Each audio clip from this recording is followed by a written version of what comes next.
Even though I have driven past this majestic building so many times, this was the first time I was actually able to step inside and take a guided tour of the Vidhana Soudha. Kengal Hanumanthaiah, the chief minister who initiated the construction, called it the People's Palace.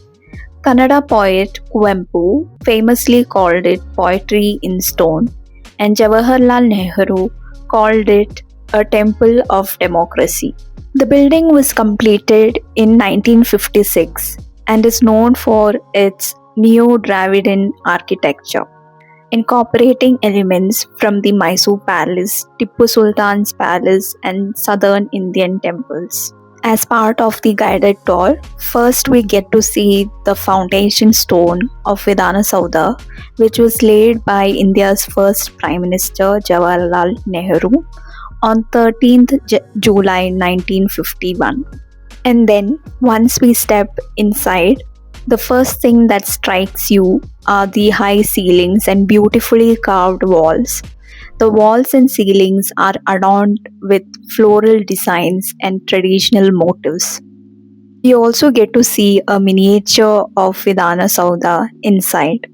Vidhana Soudha's entrance has 12 granite pillars, each about 40 feet tall, and they give the facade its immense symmetrical strength.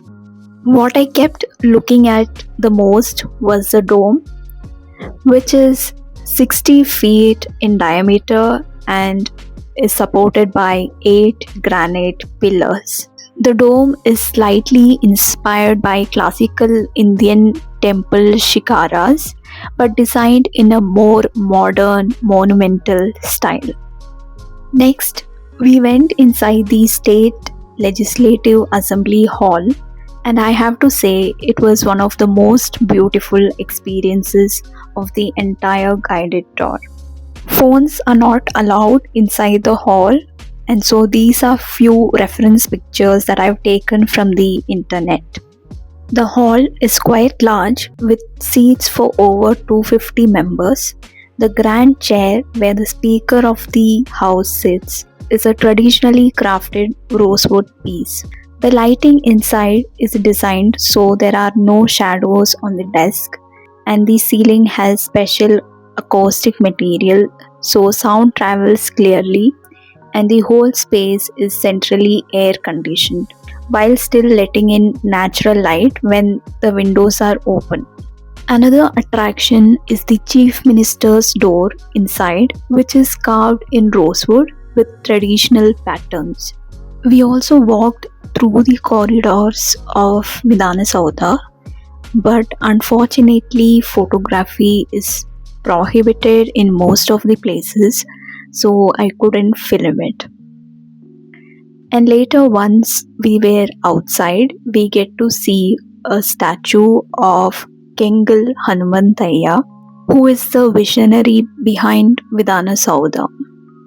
There is also a large parking space which supports the daily workings of the legislature.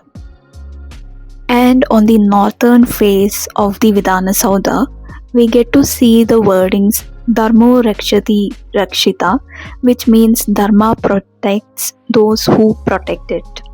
And on the facade of the Vidhana Soudha, they have the wording Government work is God's work. Right next to Vidhana Soudha stands Vikasa Soudha.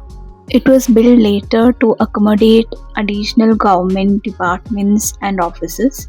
While it complements the original structure in style and color, it has a slightly more modern design, almost like a quieter extension of the main building.